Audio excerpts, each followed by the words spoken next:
Hello, glad to see you on the channel. Subscribe, leave a like, and don't forget to write a comment. Enjoy watching. There's a kind of silence that follows humiliation, the slow building, stomach-rotting kind that makes even the ticking of the wall clock feel aggressive. That was the silence sitting in my kitchen at 5:53 on a Friday night as I stared at the glossy gold envelope that had been delivered by courier earlier that day. Annual Honors Gala, it said in looping script, with my name printed underneath like a mistake someone forgot to erase. Julia Morrison. A name that, in my family, carried the weight of unspoken disappointment. The gala was one of those small-town big-deal events, lots of handshakes, oversized bouquets, speeches that ran 20 minutes too long, and pictures of local politicians pretending to care about teachers and nurses for one night a year. It was hosted by the Chamber of Commerce, held at the town hall under two bright chandeliers, with 3 open bars and 2 levels of social anxiety. I'd never been invited before. Not once. And truth be told, I didn't even know if I was on the guest list because of something I'd done or some clerical error. I'd called my mom that morning, maybe half hoping for a little nudge to go. You'd think after almost 4 decades of being their daughter, I'd stop expecting emotional generosity. But there I was, still chasing scraps of approval like a dog that never figured out the bowl's empty. When I told her about the invitation, there was a pause on the other end of the line. Then she laughed lightly, like I'd told her I'd been cast in a soap opera. "Well," she said, "I'm sure they meant well. But honey, you'll feel out of place. It's a night for winners." She might as well have thrown a brick through my ribcage. I didn't respond. I just hung up. She didn't call back. She never does. Let me back up a second. I'm 38, a high school counselor at a public school that still uses computers from the early 2000s, and I rent the same beige townhouse I moved into after grad school. I have no husband, no kids, no stock portfolio, no awards hanging above my desk. My older sister Lauren is a cardiologist in Boston, complete with a doctor husband, twin daughters, and a smile that always looks like she's holding in a secret. My younger brother Michael owns a string of boutique gyms, is married to a personal trainer who only eats celery, and calls me Jules in a tone that makes me feel like a pet lizard. I was always the extra. The soft one. The sweetheart. Not the kind of sweet that makes people lean in, but the kind that makes them pat you on the head and ask, "Are you still doing that little job at the school?" So no, I didn't go to the gala. I stayed home, reheated some soup I didn't want, and flipped through channels while the sound of my own breathing felt like an accusation. Around 9, I threw on a sweatshirt and decided to walk. I didn't have a destination. I just needed the air to stop pressing on my chest. It had rained earlier, so the pavement was damp and smelled like the inside of a raincoat. I headed north toward the bypass, where the streetlights flicker like a low-budget horror set. I remember hearing a screech, then a thud, the unmistakable sound of metal folding into metal. At first I froze. Then I ran. There was a black SUV, flipped sideways into a ditch, steam pouring out the hood like it was trying to escape. The driver's door was wedged shut. Inside, a girl was screaming, a raw, primal sound that made my skin crawl. I knew her. God help me, I knew her. It was Emily Sanderson. 16 years old. I'd counseled her 2 years ago after her dad died of a stroke in the driveway. Sweet kid. Always tried to look brave. Her eyes met mine through the cracked window, wide with recognition and panic. I slid down the ditch like I was born for it, not even thinking. There was blood. Smoke. Screaming tires in my memory. I yanked on the passenger door, stuck. Kicked it. Harder. Finally, it popped open. I crawled in. She was shaking. She was crying. "It's gonna blow," she whispered, like we were in a movie. I didn't argue. I grabbed her arm, pulled her across broken glass, and we stumbled out just as a spark hissed from under the frame. We got far enough away before it burst into flame, a soft pop, like a firework swallowed in cotton. By the time the sirens came, I was covered in mud, glass in my palm, and Emily was wrapped in my jacket, gripping my hand like a lifeline. The paramedics asked my name. I told them, barely above a whisper. Julia Morrison. That was it. No applause. No spotlight. Just a clipboard, a nod, and a ride home with the taste of smoke still caught in my throat. I showered, bandaged my hand, and went to bed without checking my phone. I didn't need their voices in my head that night.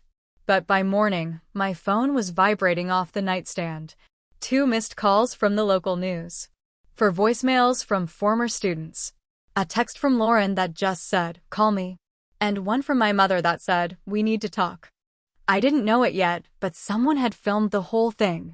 By 8 a.m., my name was on the front page of every major site.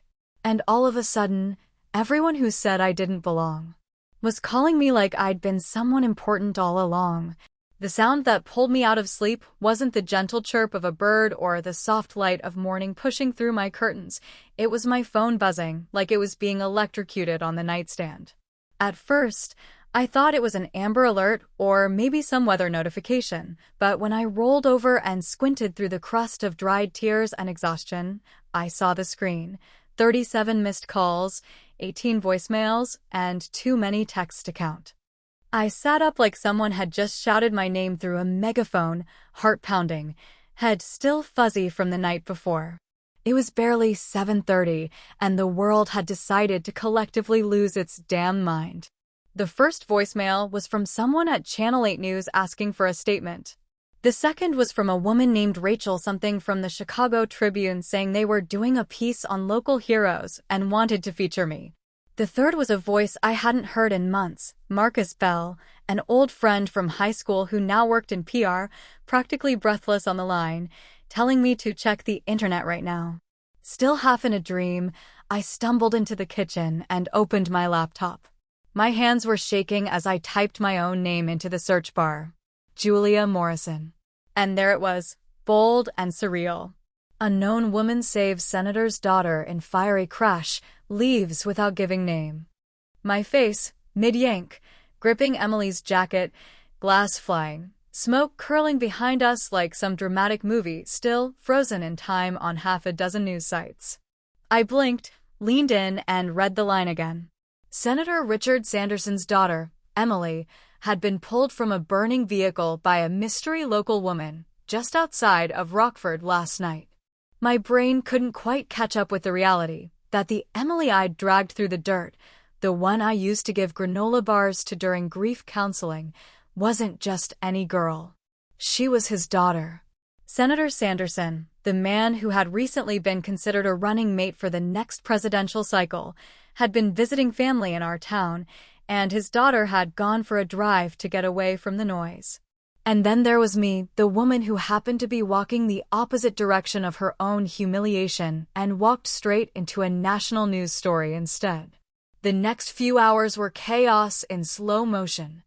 Messages from past students, teachers I hadn't seen in years, even my old RA from college messaged me on Facebook, asking if it was really me.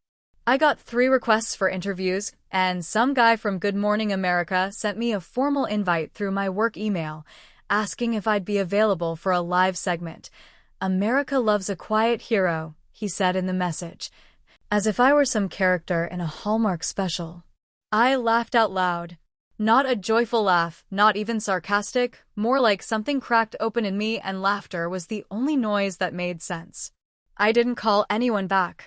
I just sat there on the couch, still in my pajamas, cradling a mug of coffee I hadn't touched, and watched myself being reposted, quoted, celebrated. And then, like a cold bucket of irony, my phone rang again this time. My mother's name lit up the screen. I answered, holding the phone slightly away from my ear like it might bite. "Well," she said, and that one word was already soaked in judgment, "we've been getting calls all morning." "What did you do?" I almost dropped the phone. "What did I do?"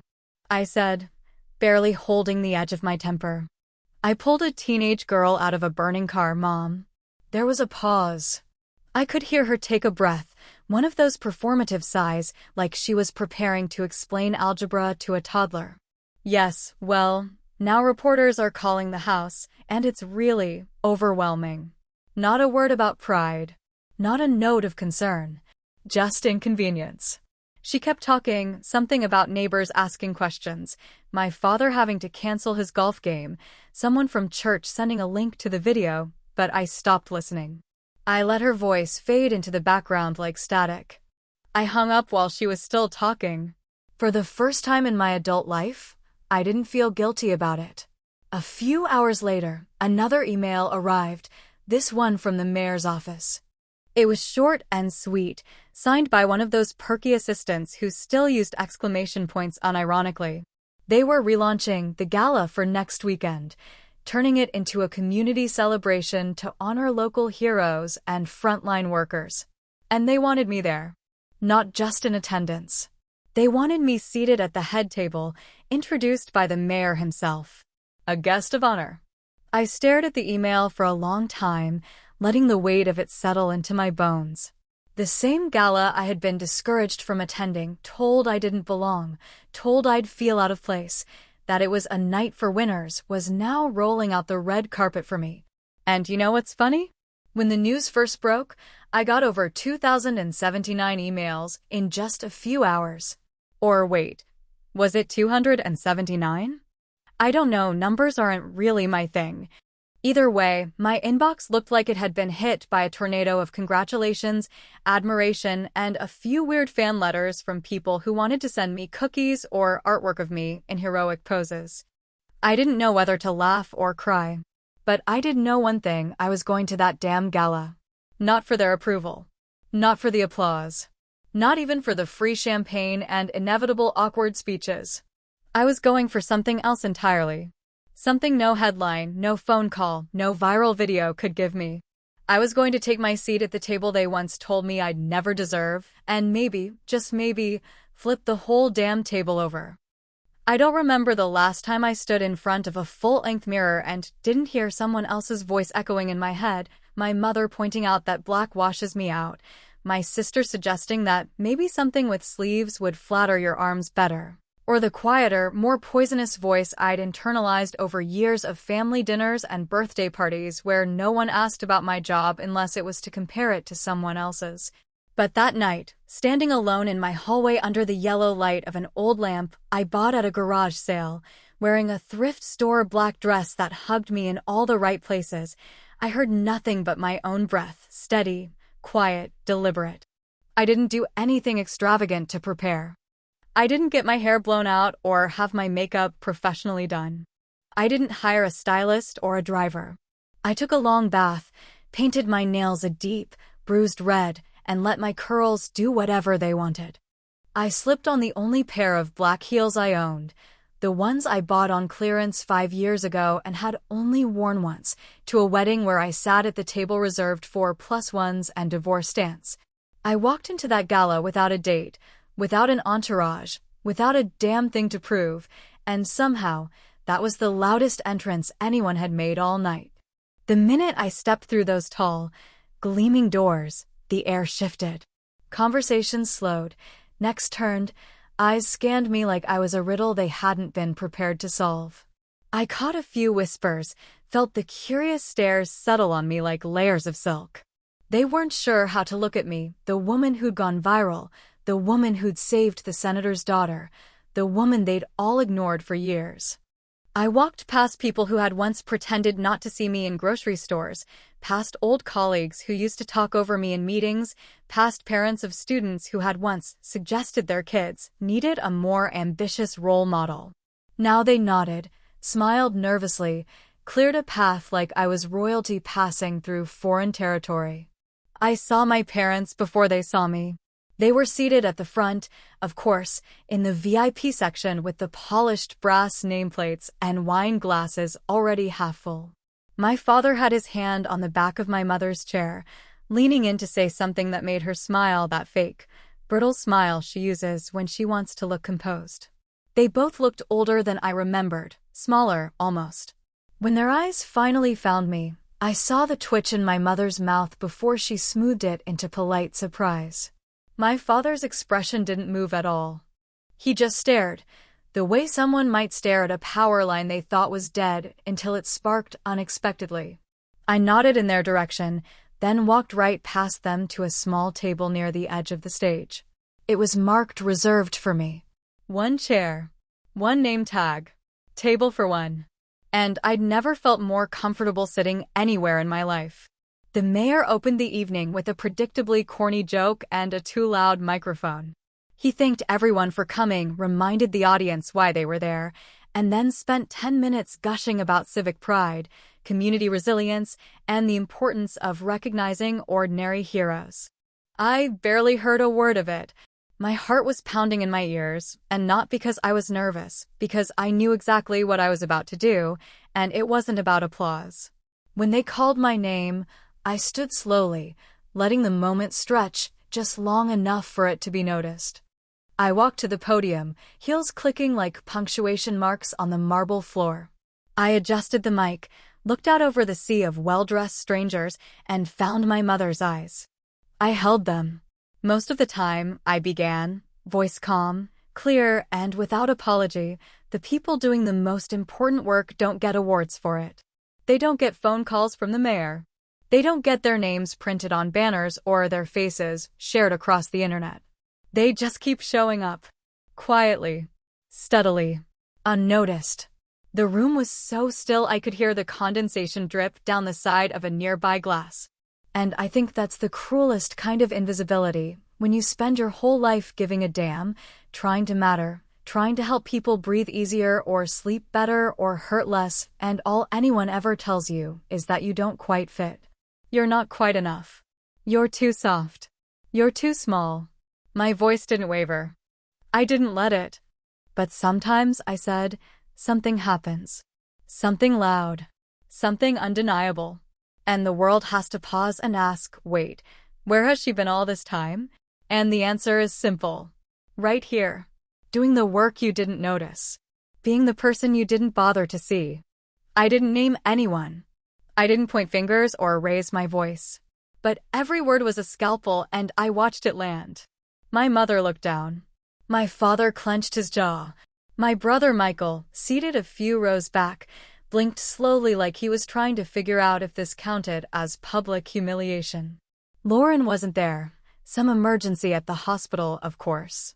I wrapped it up with a brief thank you and a smile that was sharp enough to draw blood.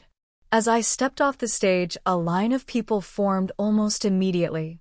Handshakes, compliments, people wanting to tell me their version of the story. I nodded, smiled, kept my answers short.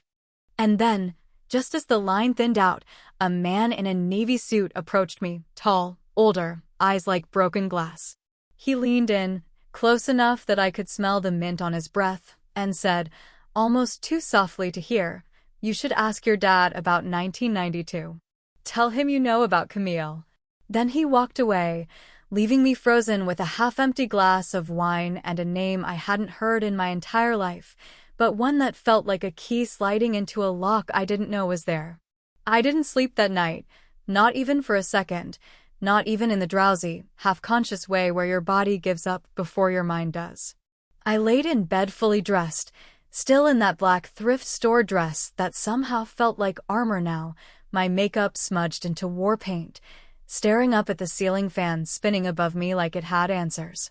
That name wouldn't stop repeating itself in my head, whispering like a curse. Camille. Who the hell was Camille? And why did my father, my cold, impenetrable father, have someone walking around dropping her name at public galas like it was a detonator? I started digging the way someone does when they already know there's something buried. You don't scratch at the surface like you're hoping to find nothing. You bring a shovel and brace for the stench. I didn't go to bed. I just made coffee and sat at the dining table, laptop open, the internet staring back at me like a window into someone else's secrets. I typed Frank Morrison Camille and got nothing useful. Too many people named Frank. Too many Camilles. Too much digital noise. But then I tried something different. I looked through old yearbooks from my dad's high school and early college years, cross-referencing names with social media, public records, and nursing registries. I knew he had worked at a hospital in Madison, Wisconsin, briefly in the early 90s before we moved back to Illinois. That's when I hit something real. Camille Hargrove. Registered nurse, Retired. Lived in Madison for 20 years, now in Racine. No social media, but her name appeared in an old hospital newsletter. The photo was blurry, but the eyes were sharp. Sharp enough that when I saw them, something inside me shifted. I didn't think. I just packed a weekend bag, emailed in a sick day, and drove 6 hours north with the kind of focus people reserve for revenge or religion. I didn't tell anyone where I was going, which already felt familiar. I'd gotten good at going unnoticed. Camille lived in a modest house with white shutters and wind chimes, the kind of place that smelled like mint tea and old books. She opened the door before I could knock, said she'd seen me through the window and recognized me instantly. That rattled me more than anything. She didn't look confused or nervous. She looked like someone who had been expecting a ghost to finally knock. "I was wondering when you'd find me," she said, her voice low and even, like this wasn't the first time she'd said those words. Inside, she made tea, sat on a beige couch that looked like it had held too many secrets, and stared straight into me like I was a mirror. She didn't ask why I was there. She knew. And I didn't dance around it. "Did you know my father?" I asked. Her answer came so quickly it was almost cruel. More than I wanted to, less than I should have. She told me they met at the hospital. He was a rising administrator, charming, ambitious, always perfectly put together. She was 27, single, and had just gotten out of a bad relationship. He told her he was married, but unhappy, and that he'd never met anyone like her. She rolled her eyes at her own memory, like she'd grown disgusted with her past self and didn't mind me seeing it. They had a relationship that lasted nearly a year. It ended when she got pregnant. He stopped returning her calls. She didn't go after him, didn't beg, didn't tell anyone she didn't want to blow up his life, she said. She raised the child on her own. Her daughter's name was Ava, and her father was Frank Morrison. I felt my ribs tighten like they were shrinking. I asked the only thing that made sense. "So, I'm not the oldest." Camille smiled, not kindly. More like a woman watching the last piece fall into place. "No, honey, you're the second." I must have gone quiet for too long because she reached over and poured more tea into my cup like I was a house guest, not the walking proof of her youth's wreckage. I asked what Ava was like, where she lived, what she did, if she knew about me. Camille said Ava knew her father was out there, knew his name, knew he had a family. But she never asked to meet him. "She doesn't want crumbs," Camille said flatly. "She gets that from me." On the drive home, the sky opened up like it wanted to clean the whole damn road. Rain hit my windshield so hard I thought it might crack. My knuckles ached from gripping the wheel. Every version of my family I'd ever been fed was unraveling in my rearview mirror. I walked straight into my parents' house, didn't knock, didn't warn them. My mother was in the kitchen arranging flowers like we lived in a magazine. I said the name before she could fake a smile. "Who the hell is Camille?" She didn't drop the vase, but she froze just long enough to answer the question. I watched it hit her, like she was mentally flipping through decades of buried shame, cataloging exactly what year I'd stopped being hers. She sat down slowly, folding herself like paper. I thought she might deny it, deflect, say it was nothing. But she didn't. "You weren't supposed to find out," she said. "It was never supposed to matter." That's when it clicked. The way they always kept me half invisible, like I didn't quite match their mold. The way my birthday always felt like an afterthought. The missing photos. The family trips they said you probably wouldn't enjoy. The half-hearted support. It wasn't just about favoritism. It was damage control. I was the reminder. The consolation prize. The child she accepted because she had to. "You treated me like I was an accident," I said. She looked at me with that same cold grace she used on church committees and HOA meetings. "You were a mistake I chose to raise," she said. "Don't confuse that with love." I walked out without saying another word. My father wasn't home, or maybe he just didn't come out of his office. Either way, I didn't care. In the days that followed, I didn't cry. I didn't scream. I planned. Because some truths deserve to rot quietly, but others deserve to bloom in the light. I wasn't going to torch them. No, I had something better in mind. Slow, methodical, unforgettable. There are moments in life when silence isn't just the absence of sound, but the heavy, unspoken pressure of truth closing in around everyone at once. That was the kind of silence that filled the town hall the night I stood backstage, waiting to hear my name called again, only this time, it wasn't to be thanked or paraded for something heroic or accidental. This time, I was walking onto that stage not to be praised, but to pull back a curtain that had hung over my life like a polite lie. And unlike the first time, I wasn't nervous.